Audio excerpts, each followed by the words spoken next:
Chapter 5. The Denial. Day 4. Anchor Grid 119/Delta, Cycle 221, 1430. Wolfhead Sector. Mnemosyne Node Archive. The air inside the node smelled of stone and cold iron, though no stone remained. It was a place built on silence, where even footfalls seemed unwelcome. Along the edges of the archive tables lay older materials, true relics of the early Concord record system. Their script was immaculate, their seals intact, but their margins were chaos. Tiny figures battled along the page edges. A rabbit stood atop a fallen hunter. A spiral tower collapsed into the sea. A ship far too small dragged a shattered dreadnought through empty space. One of the Mnemosyne scribes passing between stacks paused when he saw Alaric studying them. "Mnemonic drolleries," the man said quietly. Alaric looked up. "Drolleries?" "Marginal fragments left by archivists and scribes," the man explained. "Jokes, warnings, observations that did not belong in official records." He tapped the corner of the parchment. "History forgets things. Houses vanish. Records are sealed." His finger traced the small illustration again, but the margins remember. Alaric Dane stood alone before the tribunal dais, his data slate clutched like a relic. Across its surface, the anomaly pulsed faintly. Angular resonance caught in the Wolfhead Nebula, signal collapses that had no right to exist. And the tag burned at the header. Anchor Grid 119/Delta, Wolfhead Sector. The Mnemosyne Techno-Magi had already given their verdict. Inconclusive. But here, in the Lumen Council chamber, it was ritual to read the denial aloud, as if repetition could make it truth. The presiding voice, old, dry, unwavering, intoned, "Mnemosyne reports no anomaly in the Wolfhead Nebula. No crownless presence.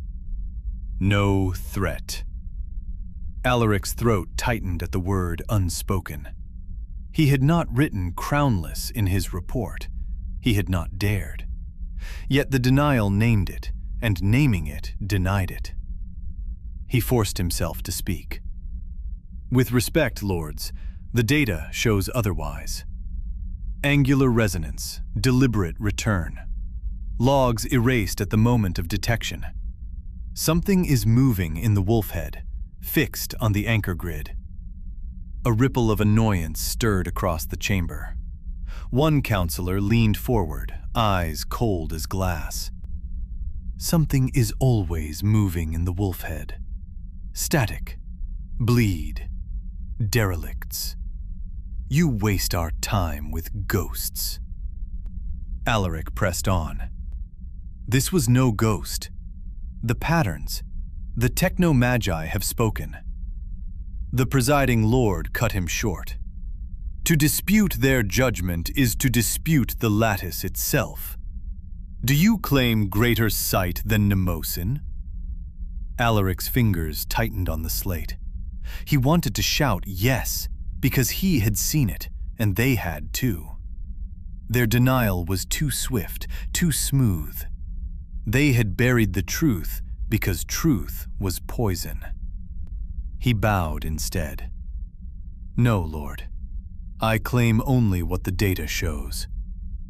The hammer-strike reply came without hesitation. "Then the data is closed." The chamber dimmed as the glyph seal flared, locking his report in permanent archive. It was now record, dead record, never to be raised again without sanction. Alaric stood there a moment longer, heat crawling in his chest, then turned and walked from the chamber. His slate felt heavier in his hands than when he had entered, though now it contained nothing. Outside, in the narrow hall, he whispered the words he had dared not speak within. "It is real. It is real."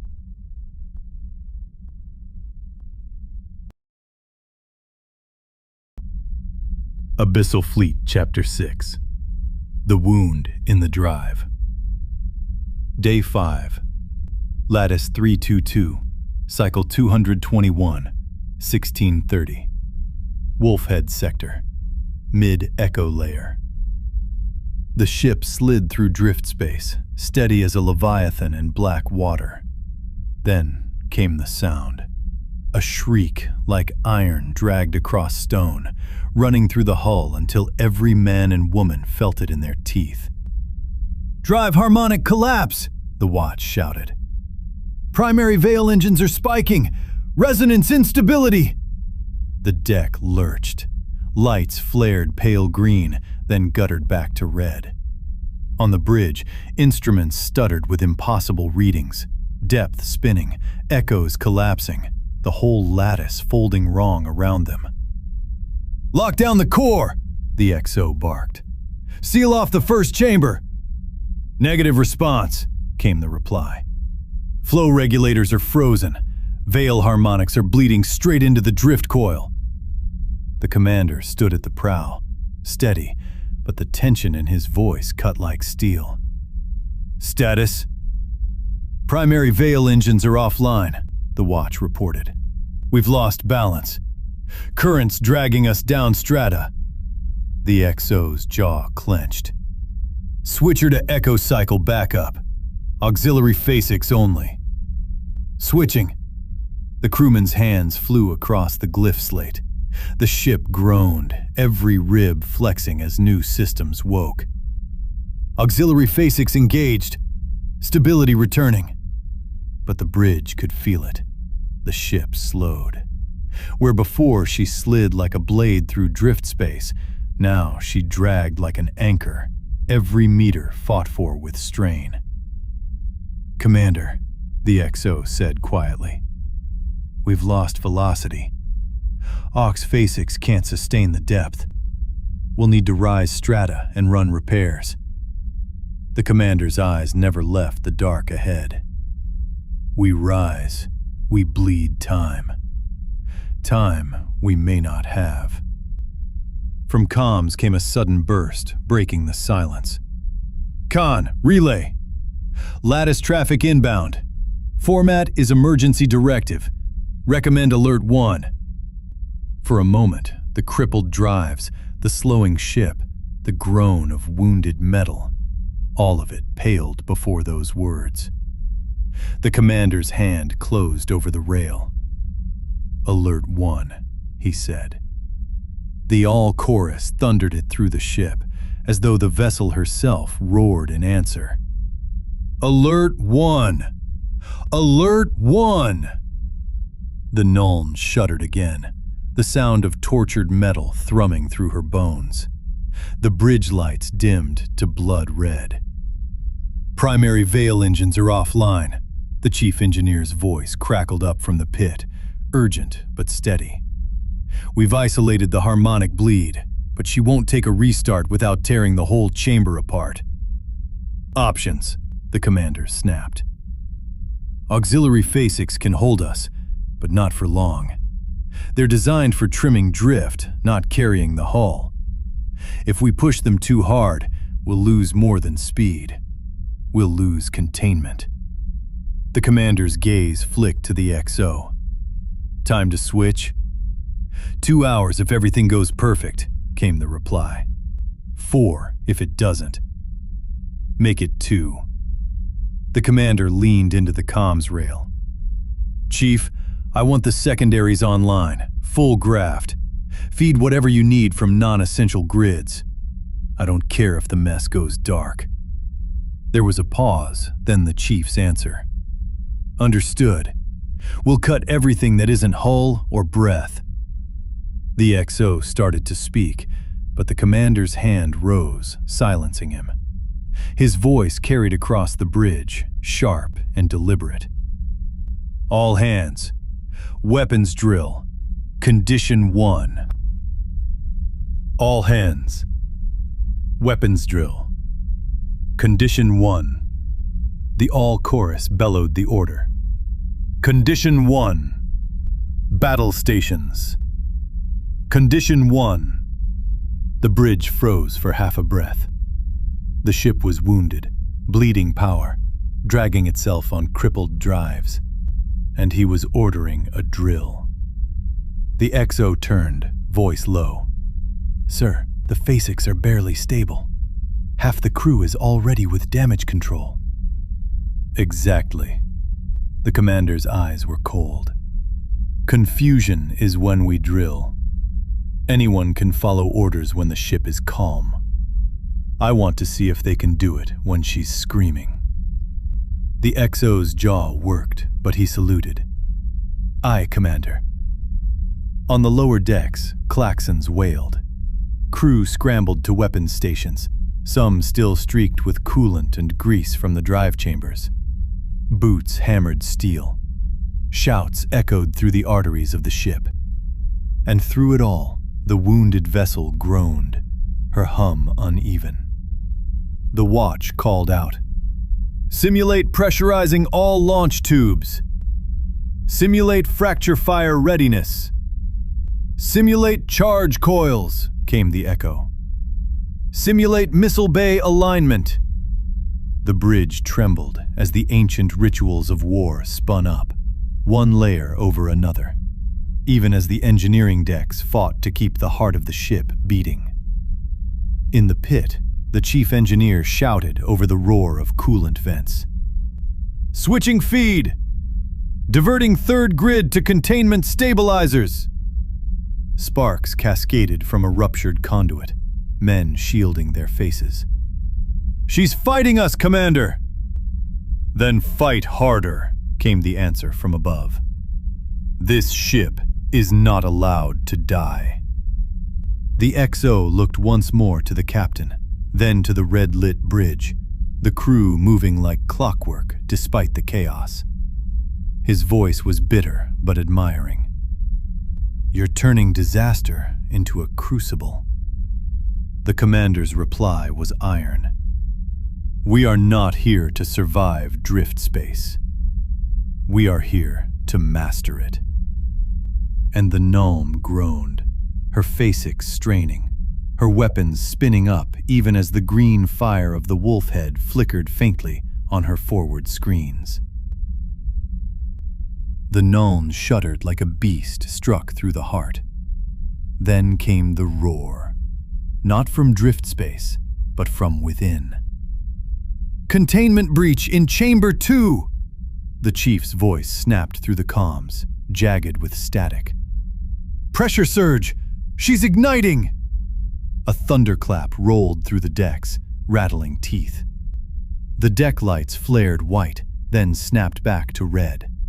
Smoke poured up through the venting shafts. The stink of burning composite spread like a tide. "Fire in the drive!" the watch bellowed. "Seal the chamber! Suppression coils to full! Too hot! Kill glyph unresponsive! Sectored crew down! We've got wounded!" The bridge shook with another blast. Sparks rained from the upper bulkheads, the green wash of the Wolfhead Nebula flickering and fading from the forward screens. And then, a new hum, lower, guttural, grinding against the hull. The auxiliary engines coughed once, then caught. "Backup FASICs online!" came the engineer's cry. "Slower, but holding." The ship steadied. She no longer slid smooth, but crawled, every movement forced against unseen currents. Still, she lived. The commander's voice cut across the chaos, cold and precise. "Maintain the drill. Weapons to full simulation. Spin up all fracture fire tubes." The XO's head snapped toward him. "Sir, there's a live fire in Chamber 2. We've already lost containment crew." "That is your task, XO," the commander answered without turning. "Contain the fire. Do not break the drill." "All hands, alert 1," the watch cried, even as flames clawed upward through vents. "Battle stations. Weapons readiness test continues." The bridge became two ships at once. Weapons crews chanting readiness cycles, pressurizing ghost missiles, calling out, "Simulate load! Simulate charge! Simulate align!" Engineering crews screaming for suppressant coils, dragging the injured, the smell of ozone and burning alloy choking the air. The XO slammed his fist against the console. "Commander!" The captain turned at last, eyes like black iron under the red light. "You think drift space waits for us to tidy our house? You think the crownless, the shimmer, the hive will pause because we've a fire in the belly? No. We drill now, because war never waits. Put out your fire. My ship drills." The XO's jaw clenched hard enough to crack teeth. He saluted once, sharp. "Aye, Commander." He turned to the all chorus, voice clipped and raw. "Forward damage control. All hands to Chamber 2. Seal it. Bleed it. Kill it." The ship screamed again, torn between death and discipline. Weapons drills echoed down one half of her decks, while men fought fire and smoke in the other. The Nuln crawled forward, her auxiliary drives groaning, her hull shivering in drift space shadow. And above it all, the commander's voice carried, level and unbroken. "We are not here to survive drift space. We are here to master it. And you will master it now." The flames raged in Chamber 2, spilling up the shaft like the breath of a god enraged. The suppression coils had burned out, coolant boiled to steam. Screams bled through the comms, men and women trapped in the choking blaze. "Forward damage control reporting," came the voice, ragged, half drowned in static. "We've lost half the section. Fire breach spreading to Chamber 3. We need orders." The XO gripped the console, knuckles white. His mouth worked, but no sound came. The crew watched him, waiting for the call. "Seal it," someone whispered. "Bleed the lines." "No, we can hold it. Give us a minute." The commander turned. His eyes were molten iron. "XO." His voice was low, steady, deadly. "Your order." The silence stretched. The fire roared. Somewhere below, a man's scream cut off, sudden and final. "Sir, if we purge," the XO stammered, "we'll lose everyone in that bay. There's still a chance." The commander's fist struck the rail, the sound like a hammer on an anvil. His voice shattered the bridge. "This is war. Purge it." The crew recoiled as if struck. Several officers glanced up in horror. One whispered, "But sir, those are our—" "Purge it!" The commander's voice became thunder, his eyes lit by the red glare of alarms.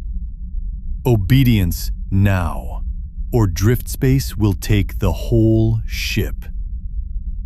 Execute." The watch hesitated, then obeyed. A single glyph was keyed. A relay sang, and Chamber 2 was opened. The purge was not flame, not air, not silence. It was null space, raw, devouring absence. The fire winked out in an instant, smothered as though it had never been. The screams ended mid-breath. The entire bay went dark, erased in a single stroke as drift space itself was allowed to swallow it. The bridge stood in stunned silence. Even the alarms seemed muffled. The ship steadied, her engines groaning into balance as the auxiliary facix took hold. But the cost hung in the air like ash. The commander spoke at last, his voice iron cold. Chamber 2 is gone. Contain the breach. Redirect systems through 3 and 4. Log the loss. No one moved for a breath. Then the XO, face pale as stone, saluted stiffly. "Aye, Commander." The crew bent to their tasks, but the weight of what had been done pressed on every soul aboard.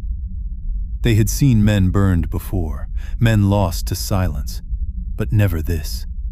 A whole chamber sacrificed, its crew consigned to the void in a single word. And in the marrow of every sailor present, a truth took root, unspoken, undeniable. The Nuln was not just a weapon of the Concord. She was a tomb waiting to be filled, and the commander would not hesitate to write their names upon her walls. Day 6, Lattice 324, Cycle 221, 0410. Wolfhead Sector. Deep Echo Layer. The Nuln limped through drift space, her passage a scar drawn across the black ocean beneath the stars. The auxiliary facix groaned with each pulse, dragging her forward like oars heaving against a tide too vast to measure. No longer did she glide swift and clean, now she moved with weight. Each span of distance wrested from the void as though from a foe who would not let go. Outside the viewplates, drift space unfolded with indifferent majesty. Shadows layered upon shadows, slow currents curling like smoke across a sea with no surface. Shapes drifted at the edge of sight. Not ships, not beasts, but outlines that quivered like memory half forgotten. They turned their heads when the Nuln passed. Or perhaps the crew only felt that they did. The scar of Chamber 2 glowed faintly astern, a wound upon her hull. Purged clean, it had not burned or crumpled. It had simply ceased, erased as if the ship herself had been bitten away. Repair crews worked under red lamps and heavy seals, patching conduits, rerouting breath lines, welding new skin over emptiness. Their sparks drifted like falling stars, but no sound reached the bridge, only the hush of the whisper pressing against every wall. Inside, the vessel had taken on the stillness of a cathedral after a funeral. Orders were given in low tones. Steps fell softer.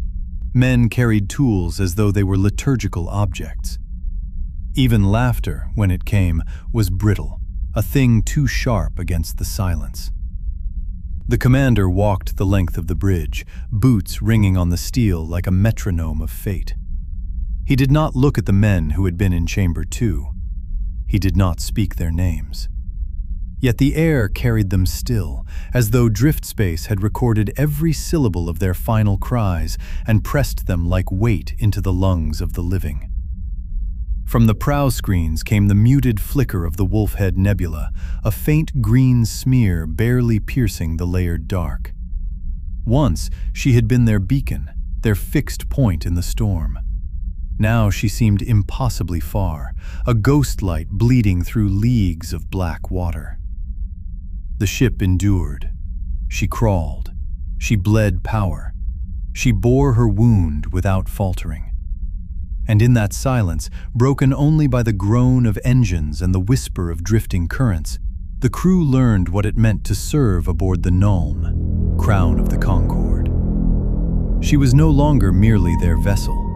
She was their grave in waiting, and still they sailed her on.